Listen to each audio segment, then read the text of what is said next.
श्रीमन्नारायणीयं दशकं 82 बाणयुद्धं नृगमोक्षः च बाणासुरयुद्धमं नृगणिमोक्षमुं श्रीहरये नमः। गोपिका जीवनस्मरणं गोविन्द गोविन्द। प्रद्युम्नो रौक्मिणेयः सकलु तव कलाशम्बरेणाकृतस्तं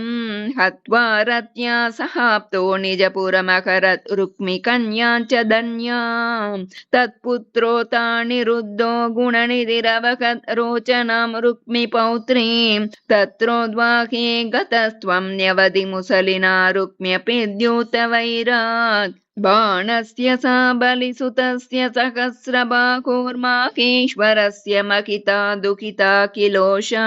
त्वत्पौत्रमेन मणिरुद्धमदृष्टपूर्वं स्वप्नेऽनुभूय भगवन् विरहातुराभूत् योगिन्यतीव कुशला खलु चित्रलेखा तस्या सखी विलिखति तरुणानशेषान् तत्रानिरुद्धमुषया विदितं निशायाम् आनेष्टयोगबलतो भवतो निकेतात् कन्यापुरे दयितया सुकुमारमन्तं चैनं कथञ्चन बबन्धुषि शर्वबन्धौ श्रीनारदोक्त तदुदन्तदुरन्तरोषैस्त्वं तस्य शोणितपुरं यदुभिर्न्यरुन्दाः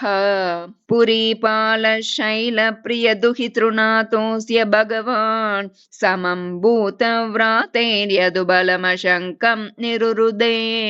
महाप्राणो बाणो झटिति युयुधानेन युयुधे गुहः प्रद्युम्नेन त्वमपि पुरहन्त्रा जगटिषे निरुद्धाशेषास्त्रे मुमुकुशितवस्त्रेण गिरिशे धृता भूता भीताः प्रमथकुलवीराः प्रमथिताः परास्कन्दत्स्कन्दः कुसुमशरबाणैश्च सचिवः सकुम्बाण्डो बाण्डं नवमिव बलेनाशु बिबिदे चापानां पञ्चशत्या प्रसभमुपगते छिन्न चापेतबाणे व्यर्थे याते समेतो ज्वरपतिरशनैरज्वरित्वज्वरेण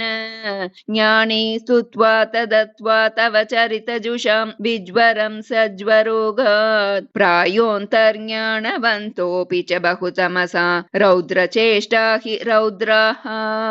बाणं नानायुधोग्रं पुनरभिपतितं दर्पदोषाद्वितन्वन् निर्लोणाशेषदोषं सपदि बुबुदुषा शङ्करेणोपगीतः तद्वाचा शिष्टबाहुद्वितयमुभयतो निर्भयं तत्प्रियं तं मुक्त्वा तद्दत्तमानो निजपुरमगमः सानिरुद्धः सघोषः मुहुस्तावच्चक्रं वरुणमजयो नन्दहरणे यमं बालानीतौ दवदहनपाणे अनिलसकं विधिं वत्सस्ते ये गिरिशमिग बाणस्य समरे विभो विश्वोत्कर्षी तदयमवतारो जयति ते द्विजरुषा कृकलास वपुर्धरं नृगनृपं त्रिदिवालयम् आपयन् निजजने द्विजभक्तिमनुत्तमाम् उपदिशन् पवनेश्वर पाहि मां श्रीहरये नमः। गोपिका जीवनस्मरणं गोविन्द गोविन्द।